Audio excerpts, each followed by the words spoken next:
Assalamualaikum warahmatullahi wabarakatuh. Bismillahirrahmanirrahim. Alhamdulillahi rabbil alamin. Hamdan syakirin, hamdan na'imin, hamdan yuafi ni'amah yukafi mazidah. Asyhadu an la ilaha illallah wahdahu la syarikalah. Asyhadu anna sayyidana Muhammadan abduhu rasuluh la nabiyya ba'dah. Yang saya hormati, saya cintai, saya banggakan mahasiswa yang mengambil mata kuliah saya strategi belajar mengajar. Selamat pagi dan selamat siang untuk kita semuanya. Salam sejahtera. Hari ini alhamdulillah kita bisa kembali menyampaikan materi strategi belajar mengajar materi kedua. Hari ini saya ingin menyampaikan materi tentang konsep dasar pembelajaran. Seperti kita ketahui bahwa pembelajaran itu adalah suatu konsep yang terdiri dari dua dimensi kegiatan, yaitu belajar dan mengajar, yang harus direncanakan dan diaktualisasikan serta diarahkan pada pencapaian tujuan atau pengusahaan sejumlah kompetensi. Karena terdiri dari belajar dan mengajar, maka konsep ini sebetulnya adalah merupakan konsep lanjutan yang dulu terkenal dengan konsep pengajaran, kemudian belajar mengajar, dan yang terakhir ini gabungan dua konsep ini disebut dengan konsep pembelajaran. Sekali lagi, konsep belajar adalah merupakan gabungan dua kegiatan, satu sisi belajar dan satu sisi mengajar, disatukan satu menjadi konsep belajar mengajar. Oleh sebab itu, ketika kita bicara tentang hakikat pembelajaran, maka kita harus mengorek dulu mulai dari hakikat belajar, kemudian hakikat mengajar, dan selanjutnya adalah hakikat pembelajaran itu sendiri. Yang pertama, hakikat belajar adalah perubahan tingkah laku, baik itu afektif, kognitif, maupun psikomotorik. Sekali lagi, hakikat belajar adalah perubahan tingkah laku dari sisi afektifnya, kognitif maupun psikomotorik. Jadi kalau kita umpamakan kita sedang belajar, setelah kita belajar selesai, kalau tidak ada perubahan tingkah laku, berarti kita dianggap tidak belajar. Dan tingkah laku di sini bukan seperti perilaku yang kita gambarkan, tetapi tingkah laku di sini adalah menyangkut aspek sekali lagi afektif, yaitu sikap siswa, kognitif, yaitu pengetahuan, dan juga psikomotorik, keterampilan. Jadi ketika kita belajar, maka salah satu atau salah dua atau ketiga-tiganya harus ada perubahan. Yang pertama, kita harus berubah afektif kita, sikap kita. Contohnya adalah yang sebelum kita belajar, kita tidak baik, maka setelah belajar kita menjadi baik. Dalam konteks apa saja? Mungkin contoh konkretnya adalah sebelum kita belajar kita tidak disiplin, setelah kita belajar kita menjadi lebih disiplin. Sebelum belajar kita tidak bisa menghargai orang, setelah belajar kita bisa menghargai orang, dan seterusnya. Itu adalah perubahan dari aspek afektif. Kemudian yang kedua, perubahan tingkah laku kognitif. Kognitif adalah pengetahuan. Contoh paling gamblang adalah, contoh paling jelas adalah perubahan yang tadinya tidak tahu menjadi tahu. Dulu sebelum belajar, kita mungkin tidak bisa membedakan warna hitam, putih, kuning, hijau, dan sebagainya. Tapi setelah kita belajar, kita tahu bahwa oh, warna seperti ini kuning, oh, warna seperti ini merah, dan sebagainya. Termasuk juga kita dulu tidak bisa menyebutkan nama-nama hewan, nama-nama kota, nama-nama makanan, buah-buahan, dan sebagainya. Dan setelah kita belajar, maka kita ada perubahan kognitif, kita bisa menyebutkan nama-nama yang saya sebutkan tadi contohnya. Dan yang terakhir, minimal kita harus berubah juga di keterampilan kita, yaitu psikomotorik kita. Contoh paling mudah adalah yang asalnya tidak bisa menjadi bisa. Dulu kita semuanya pasti merasakan, walaupun kita tidak tahu, ya, merasakan sebetulnya Ketika kita lahir pasti tidak bisa apa-apa. Berjalan tidak bisa, berbicara tidak bisa, menulis tidak bisa. Tapi dengan belajar, maka kita bisa berjalan, kita bisa berbicara dengan baik, kita bisa menulis dan sebagainya. Ini adalah perubahan psikomotorik. Guru ketika mengajar harus memastikan bahwa muridnya itu belajar, sehingga juga nanti hasilnya adalah murid itu ada perubahan tingkah lakunya, baik di afektifnya, kognitifnya, maupun psikomotoriknya. Kalau bisa tiga-tiganya lebih bagus, tapi kalau tidak bisa minimal di kognitifnya atau afektifnya, psikomotoriknya belakangan mungkin. Tapi sebisa mungkin guru harus bisa membelajarkan siswa, dan hasilnya adalah adanya 3 perubahan tingkah laku ini. Oleh sebab itu, ketika nanti saudara jadi guru, maka secara administrasi pun dalam penyusunan RPP atau RPS, maka kita harus menyebutkan bahwa tujuan pembelajaran kita itu harus menyangkut 3 ranah atau 3 aspek ini. Ada afektifnya yang harus dicapai, kognitifnya, dan psikomotoriknya. Itulah hakikat belajar. Jadi kalau sekali lagi, kalau ada siswa kita setelah selesai pembelajaran, setelah selesai belajar, dia tidak berubah apa-apanya, sebetulnya siswa itu secara umum adalah dikatakan tidak belajar, karena tidak adanya perubahan tingkah laku tersebut. Kemudian yang berikutnya adalah hakikat mengajar. Mengajar adalah proses pengaturan yang dilakukan oleh guru dalam membelajarkan siswa. Jadi sekali lagi, mengajar itu adalah proses pengaturan yang dilakukan guru untuk membelajarkan siswa dengan berbagai upaya, baik dengan strateginya, metodenya, pendekatannya.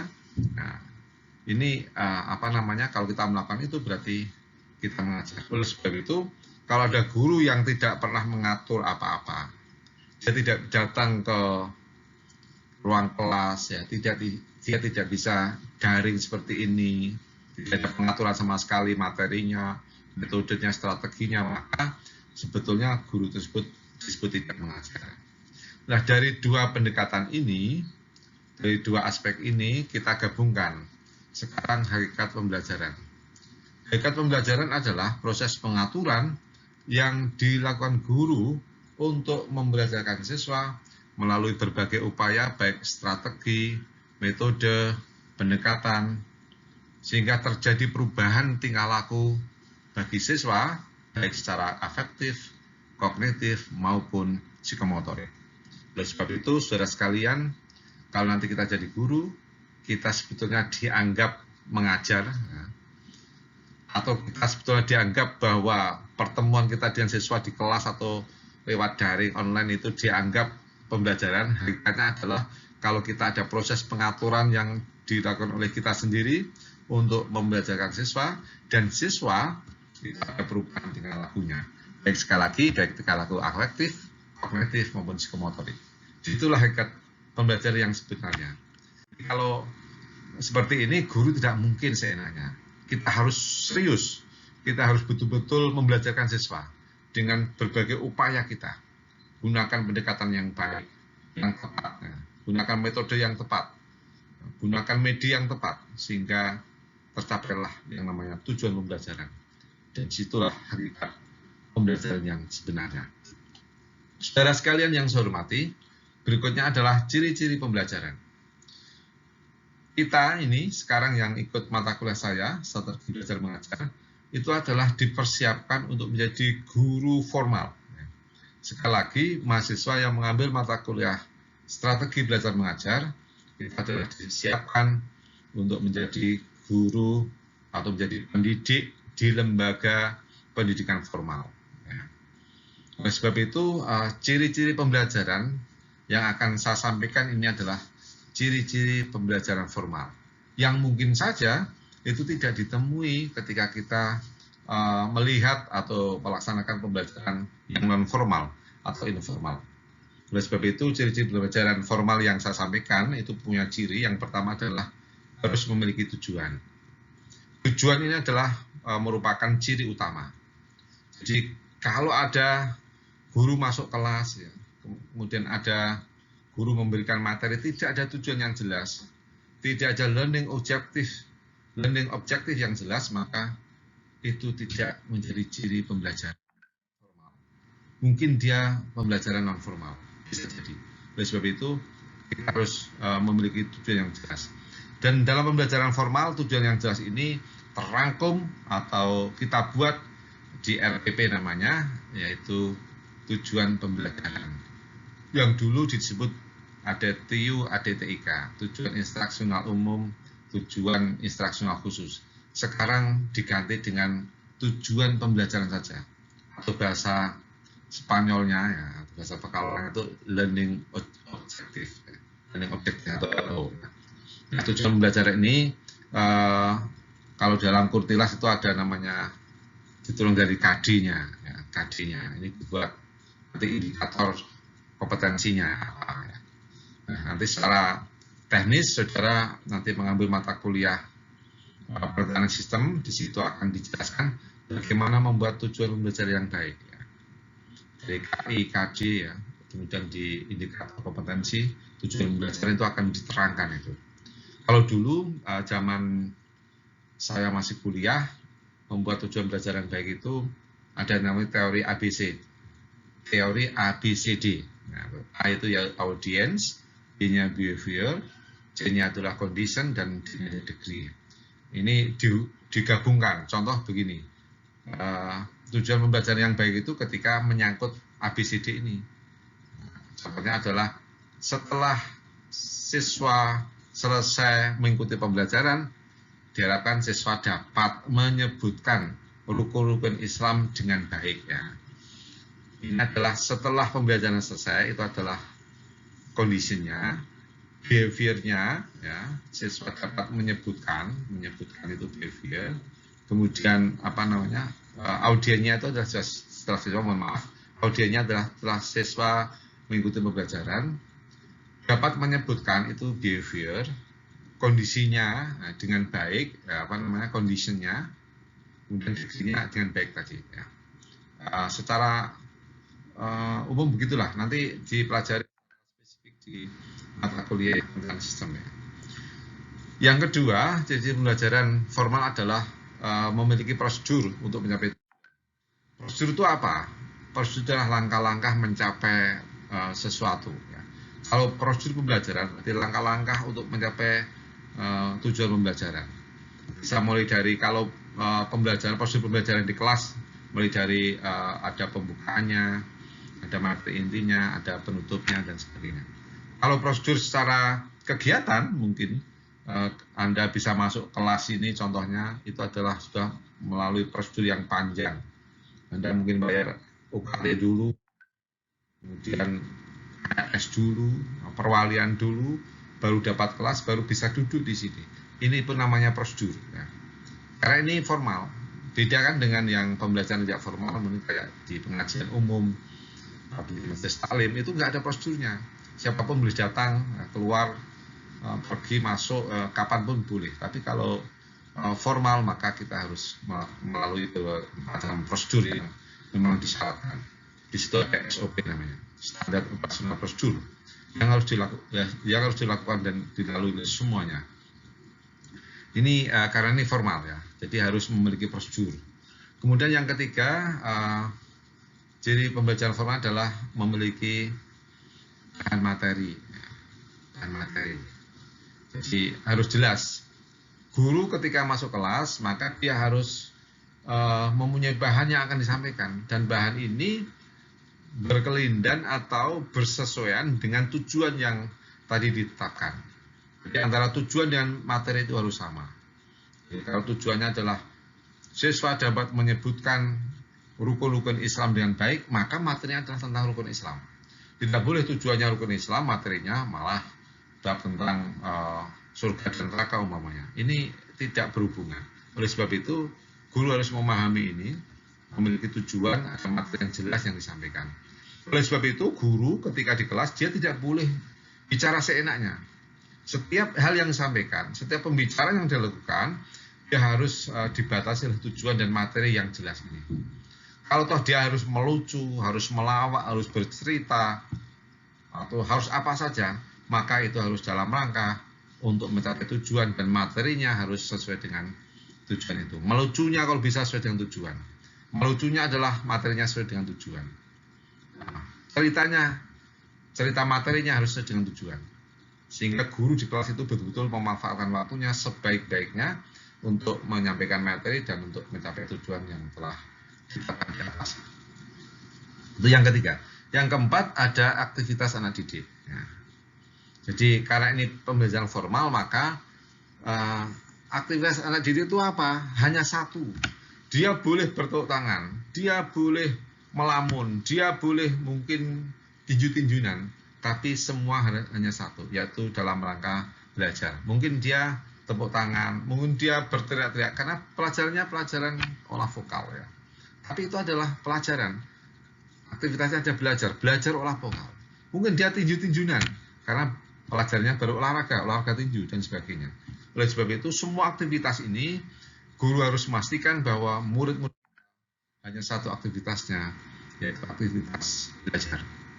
Nah, ini karena ini pembelajaran formal, maka guru itu tidak boleh seenaknya. Dia meninggalkan kelas, ya, mungkin malah jagong atau diskusi di ruang guru, tidak bisa. Karena pasti nanti dia tidak bisa mengetahui bahwa aktivitas muridnya bisa jadi tidak belajar, tapi kegiatannya yang lain, yang tidak ada sangkut pautnya dengan aktivitas belajar kita. Ini pesan saya buat saudara sekalian calon guru, maka nanti ketika Anda jadi guru tidak boleh seenaknya. Kita harus hadir, ya, harus di kelas, ya, mengamati, mengawasi, melihat aktivitas murid kita. Dan kita harus memastikan bahwa semua kegiatan murid di kelas adalah dalam rangka untuk belajar. Yang berikutnya adalah yang kelima, itu adalah fungsi guru, nah, atau aktivitas guru. Nah, guru di sini adalah lebih kepada mediator, motivator. Ya. Dia mungkin jangan sebagai satu-satunya sumber belajar, tidak. Jangan sebagai orang yang paling sibuk sendiri di kelas, tidak. Tapi sebisa mungkin guru di sini adalah sebagai mediator, motivator, membelajarkan siswa. Nah, saya pernah menyampaikan bahwa guru itu kan tingkatannya ada 4 menurut saya. Ada guru biasa, itu yang bisanya menyampaikan materi. Dan ini mungkin honornya itu kalau digaji 250.000 itu kemahalan itu harus susuk ya, karena dia hanya bisa menyampaikan materi, dan menyampaikan materi mungkin bisa dengan didikte, dibacakan ya. Ini guru tersebut belum bisa mengajar, guru yang biasa ini. Kemudian yang kedua, guru yang baik ya. Guru baik itu guru yang bisa menyampaikan materi dan guru yang bisa menjelaskan materi. Ini lumayan ini. Mahasiswa S1 yang nanti sudah PPL itu minimal di level kedua ini, menyampaikan materi sekaligus bisa menjelaskan. Indikator guru bisa menjelaskan itu apa juga? Yaitu kalau guru itu bisa banyak memberikan cerita-cerita, contoh-contoh yang bisa membuat materi yang abstrak menjadi jelas. Ya. Contoh-contoh yang disampaikan guru. Ini guru yang baik ini. Dan ini honornya mungkin 500 sampai 1 juta lah. Ya. Kemudian yang ketiga, level ketiga itu guru yang cerdas. Ya. Guru cerdas itu guru yang bisa menyampaikan materi, bisa menjelaskan, sekaligus bisa memberikan contoh-contoh dalam dirinya atau bisa mempraktikkan bahasa saya. Jadi dia memang guru yang sempurna. Materi bisa disampaikan, contohnya jelas, pribadinya menunjukkan bahwa dari sikapnya, dari tata bicaranya, dari pergaulannya, dia adalah layak untuk menjadi suri tauladan, menjadi uswah hasanah, menjadi figur, menjadi orang yang patut ditiru oleh peserta didiknya. Ini adalah guru yang cerdas, yang bisa menggabungkan antara pengetahuan dia, keterampilannya, sampai sikapnya di kelas. Sehingga guru seperti ini ya, guru yang minimal sekarang ini yang mendapatkan sertifikasi, sehingga disebut dengan guru profesional, itu harusnya di level 3 ini. Ya. Sehingga dia untuk tunjangannya sudah ada 1,5 juta. Nanti tambahan honor yang lain ya mungkin pendapatannya sampai 3 jutaan lah, kalau Anda di level 3. Dan level yang paling tinggi, level Makomah Mahmudah itu adalah guru yang hebat. Ya. Guru yang hebat itu guru yang bagaimana? Guru yang bisa menginspirasi muridnya. Dia masalah menyampaikan materi sudah oke, memberikan contoh-contoh sangat luar biasa. Dia dalam pribadinya sudah bisa ditiru. Dan yang paling hebat lagi adalah dia bisa menginspirasi muridnya. Guru seperti ini tuh tidak perlu marah-marah, tidak perlu datang kelas supaya dihargai muridnya, kemudian malah tidak perlu. Dia cukup berdiam batuk, itu aja muridnya sudah pasti akan tahu bahwa ada guru. Apa yang disampaikan gurunya itu akan tembus dalam hatinya anak-anak kita. Anak-anak pasti akan punya niat akan menirunya dan akan melaksanakan. Ini adalah guru yang hebat, guru yang bisa menginspirasi muridnya. Kalau Anda baca tulisan saya, ada inspiring teacher itu, guru yang menginspirasi, itu ada 8 syarat. Ya. Dan luar biasa itu. Kalau Anda bisa seperti itu, gaji guru seperti itu nggak terbatas. Gaji 10 juta kurang, jadi 50 juta masih kurang. Jadi, apakah ada Pak, guru motivator yang gajinya besar? Banyak. Contohnya adalah Mario Teguh yang dulu ya. Yang ini menginspirasi saya sebenarnya, seperti Mario Teguh. Itu gajinya 1 jam itu di Metro TV, itu 100 juta. Itu guru yang luar biasa ini, yang bisa menginspirasi orang lain ya, untuk mengerjakan apa yang dia sampaikan. Nah, Anda bisa sampai ke sana kalau Anda selalu belajar dan tidak pernah putus asa, tidak pernah merasa cukup. Ya. Anda tingkatkan terus kemampuan Anda sehingga Anda bisa mencapai level yang guru keempat ini. Mudah-mudahan semuanya. Amin. Kita lanjutkan ciri pembelajar yang ke-6 itu adalah ada kedisiplinan ya. Baik gurunya maupun muridnya. Ini juga yang membedakan dengan pembelajaran yang tidak formal ya. Kalau pengajian itu nggak disiplin itu. Mungkin kiainya harusnya datang jam 8, jam 9 baru datang. Peserta didiknya yaitu masyarakatnya, pendengarnya itu harusnya datang duluan. Kadang-kadang sudah doa baru datang dan sebagainya. Mereka nggak apa-apa. Tapi kalau formal ini nggak bisa karena ada kedisiplinan. Disiplin baik gurunya maupun muridnya. Maka kalau di sekolah itu kita lihat supaya disiplin semuanya, ada bel masuk, bel keluar, teng masuk, ya. Terus kan pakai bel elektronik jet gitu dan sebagainya. Ini adalah kedisiplinan. Kemudian yang berikutnya adalah adanya batasan waktu. Ya. Jadi kita ini formal dibatasi oleh waktu. Bahkan kurikulum kita ini namanya SKS, Sistem Kredit Semester, ya. Atau sistem kebut semalam. Nah, ini dibatasi waktu. Ngajar pun dibatasi waktu. Kalau Anda jadi guru itu nggak boleh seenaknya. Kalau di PAI umpamanya atau di bahasa Inggris itu ada, kalau di SMP ya biasanya 2 kali 35 menit ya, berarti 70 menit ya. Kalau sudah selesai ya harus selesai ya. Maka guru harus pandai menyesuaikan antara materi dengan waktu yang tersedia. Tidak boleh seenaknya karena akan mengganggu pelajaran berikutnya. Kalau istirahat juga bareng, kalau keluar juga bareng ya. Kalau mau pulang dan sebagainya.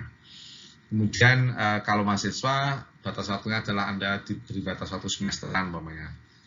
Anda selama S1 itu maksimal 14 semester ya. Kalau Anda ingin nanti matang ya semester 12 atau 14 baru lulus nggak apa-apa ya. Silahkan aja. Tapi kalau sudah semester 15 maka Anda pasti akan kena batas waktu di DO itu. Ya. Ini yang terakhir adalah evaluasi. Ya, jadi kalau dalam pembelajaran non formal nggak ada evaluasi ya. Pengajian umum atau majelis taklim sudah selesai ya. Mau masuk di pikirannya atau mau paham dan tidak itu no problem, nggak ada evaluasi. Tapi kalau sekolah formal maka atau pendidikan formal maka harus ada evaluasi. Ya.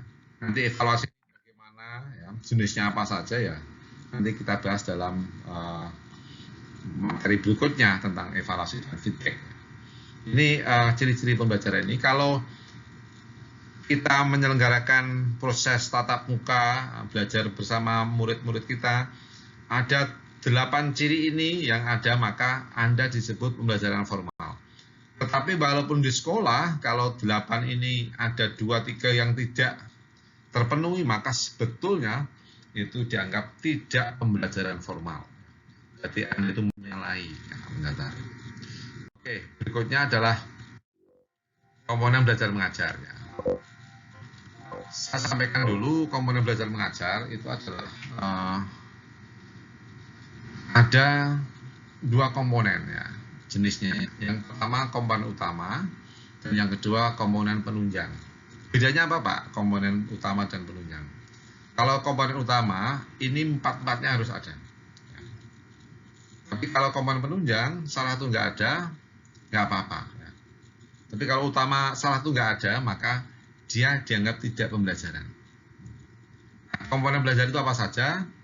Yang pertama adalah komponen tujuan. Nah, saya sampaikan tadi tujuan ini harus ada karena dia jiwanya seluruh aktivitas. Kalau pembelajaran ya tidak ada tujuan maka dia dianggap tidak pembelajaran. Contohnya ada materinya, ada siswanya, ada gurunya, tapi tidak tujuan. Namanya bukan pembelajaran itu. Mungkin gerumungan ya. Mungkin hanya apa ya? Obrolan yang tidak jelas karena tidak ada tujuannya. Demikian juga yang kedua materinya pembelajarannya harus ada ini. Nah, tujuan jelas, materinya nggak ada, gurunya ada, siswanya nggak ada, maka juga namanya bukan pembelajaran karena tujuannya ada tertulis, ada gurunya, ada siswa, tapi diam-diaman kan nggak ada materi. Nah, mungkin namanya bukan pembelajaran tapi mungkin latihan etikaf di kelas ya. Karena diam-diaman itu. Kemudian yang ketiga adalah pendidik. Ya. Nah, pendidik harus ada. Ada tujuan, ada materi, ada peserta didik, pendidik nggak ada, namanya bukan pembelajaran, tapi namanya hanya belajar. Ini bedanya ya. Sekali lagi, kalau tujuan ada, materi ada, tapi pendidik nggak ada, peserta didik ada, namanya belajar. Dan yang ketiga, yang keempat ya, mohon maaf, yang keempat tadi tujuan, materi, pendidik, dan peserta didik. Peserta didik juga harus ada, supaya disebut pembelajaran. Nah, kalau tidak ada gimana? Kalau ada tujuan, ada materi, ada gurunya, nggak ada muridnya. Itu namanya apa? Itu namanya bukan pembelajaran. Tapi mungkin orang gila yang masuk kelas karena tidak ada muridnya, dia ngomong sendiri, menyampaikan materi. Padahal muridnya nggak ada. Jadi ada orang gila yang masuk di kelas. Ya. Oleh sebab itu, empat-empatnya ini harus ada semuanya. Kalau tidak ada salah satu, maka dia disebut tidak pembelajaran. Empat-empatnya harus ada. Nah, beda dengan komponen penunjang. Ya. Tiga komponen penunjang. Ya. Di antaranya adalah yang pertama metode pembelajaran. Nah, metode ini penting, tetapi kalau tidak ada, gurunya nggak jelas metodenya, pembelajaran tetap ada. Tetap bisa berlangsung, hanya memang akan terkendala dalam pencapaian tujuannya. Mungkin tidak maksimal, mungkin tidak efektif, mungkin tidak efisien. Nah, itu kalau metodenya nggak jelas. Sebab itu metode ini dianggap sebagai komponen penunjang. Berikutnya termasuk alat dan media. Ya, mungkin medianya karena kita mungkin mengajarnya di pelosok, di pedalaman, nggak ada komputer, nggak ada LCD, nggak ada laptop dan sebagainya. Ya kita jalan aja. Nah, kita pembelajaran tetap tidak akan terganggu. Yang terganggu hanya mungkin pencapaian tujuan. Pembelajaran tetap bisa berjalan. Yang penting ada tujuan, ada guru, murid, dan materi. Kalau metode atau alat nggak ada, ya paling hanya mengganggu pencapaian tujuan yang nggak maksimal. Kemudian yang terakhir ada evaluasi. Jadi evaluasi ini harus dilakukan. Ya. Kalau nggak ada evaluasi gimana Pak? Ya total aja pembelajaran. Hanya kita tidak mengetahui batas ketercapaian tujuan itu di mana. Oleh sebab itu, kalau nggak ada evaluasi nggak apa-apa, tetap pembelajaran ada. Makanya komponen evaluasi termasuk komponen penunjang. Kalau tidak ada, dia tetap bisa berjalan dengan baik pembelajarannya. Hanya mungkin tujuannya tidak diketahui di mana atau apa saja tujuan belum tercapai atau yang sudah tercapai. Ini kalau tidak ada evaluasi hanya terganggu itu saja. Tapi secara keseluruhan, kalau yang 4 itu ada, tujuan, materi, pendidik, maka pembelajaran tetap bisa berlangsung. Oleh sebab itu, komponen ini sebaiknya ketujuhnya ada, baik komponen utama maupun komponen penunjang. disitulah akan sempurna pembelajaran itu. Ya. Kita mulai awal sampai akhir, seperti saya sampaikan, ada hakikat belajar mengajar, hakikat ciri-ciri belajar mengajar atau ciri pelajaran dan komponen pembelajaran sudah kami sampaikan, sudah saya sampaikan. Mudah-mudahan ini bisa dipahami, dimengerti untuk tugas atau apa namanya soal atau untuk penugasan mahasiswa sangat dilihat di e-learning saya. Mungkin itu saudara sekalian untuk materi kedua ini yang bisa saya sampaikan, mudah-mudahan bermanfaat. Dan kalau ada feedback silahkan sekalian saya. Mungkin ada masukan-masukan yang bisa saya jadikan untuk kesempurnaan dari materi ini. Terima kasih. Demikian, mohon maaf. Assalamualaikum warahmatullahi wabarakatuh.